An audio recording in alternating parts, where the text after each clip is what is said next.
Anti paper leak బిల్లుపై ఇవాళ లోక్సభలో చర్చ జరగనుంది. భవిష్యత్తులో క్వశ్చన్ పేపర్ లీకేజీలను అరికట్టేందుకు కఠిన చట్టం తీసుకొస్తోంది కేంద్ర సర్కార్. యాంటీ పేపర్ లీక్ బిల్లును కేంద్ర ప్రభుత్వం లోక్సభలో ప్రవేశపెట్టింది. అయితే ఇవాల్టి సభ సజావుగా సాగుతుందా? బిల్లుపై చర్చ జరుగుతుందా? పరీక్ష పేపర్ లీక్ చేసే వారికి కఠిన శిక్షలు విధించే ఉద్దేశంతో యాంటీ పేపర్ లీక్ బిల్లును తీసుకొస్తోంది కేంద్రం. 2024లో తెచ్చిన పబ్లిక్ పరీక్షలు అక్రమాల నిరోధక చట్టానికి సవరణ చేస్తూ కొత్త బిల్లును తీసుకొచ్చింది. నిన్న కేంద్ర మంత్రి జితేంద్ర సింగ్ లోక్సభలో ప్రవేశపెట్టారు. అయితే కొన్ని రోజులుగా విపక్షాల నిరసనలతో సభ స్తంభిస్తోంది.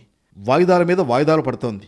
దీంతో స్పీకర్ ఓం బిర్లా ప్రతిపక్షాల నేతలతో చర్చలు జరపడంతో బిల్లుపై ఇవాళ చర్చించేందుకు అధికార విపక్షాలు అంగీకరించాయి. కేంద్ర మంత్రి జితేంద్ర సింగ్ ప్రవేశపెట్టిన యాంటీ పేపర్ లీక్ బిల్లుపై ఇవాళ లోక్సభలో 8 నుంచి 10 గంటల పాటు చర్చ జరిగే అవకాశం ఉంది. పోటీ పరీక్షల్లో పేపర్ లీకేజీలు, అక్రమాలకు పాల్పడే వారికి 10 కోట్ల వరకు జరిమానా, ఫాస్ట్ ట్రాక్ కోర్టులు ఏర్పాటు చేయడం లాంటి కఠిన నిబంధనలు ఈ బిల్లులో ఉన్నాయి. ఈ సవరణల ద్వారా నిందితులకు కఠిన శిక్ష విధించడం సహా వేగవంతమైన దర్యాప్తు, నిర్దిష్ట కాల వ్యవధిలో విచారణ పూర్తయ్యేలా నిబంధనలను రూపొందించారు. ఇకపై ప్రతి రాష్ట్రంలో ప్రత్యేక ఫాస్ట్ ట్రాక్ కోర్టులను ఏర్పాటు చేసి రోజువారీ విచారణలతో కేసులను 90 రోజుల్లో పూర్తి చేయాలని ప్రభుత్వం ప్రతిపాదించింది. గతంలో కేసుల విచారణకు నిర్దిష్ట గడువు ఉండేది కాదు. కానీ కొత్త బిల్లు ప్రకారం 2 నెలల్లోనే విచారణ పూర్తి చేయాల్సి ఉంటుంది.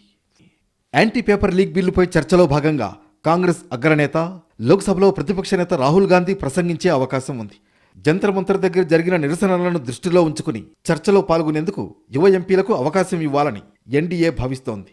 తేజస్వి సూర్య, బన్సూరి స్వరాజ్ సహా పలువురు యువ ఎంపీలను మాట్లాడించాలని బీజేపీ వ్యూహరచన చేసినట్లు తెలుస్తోంది.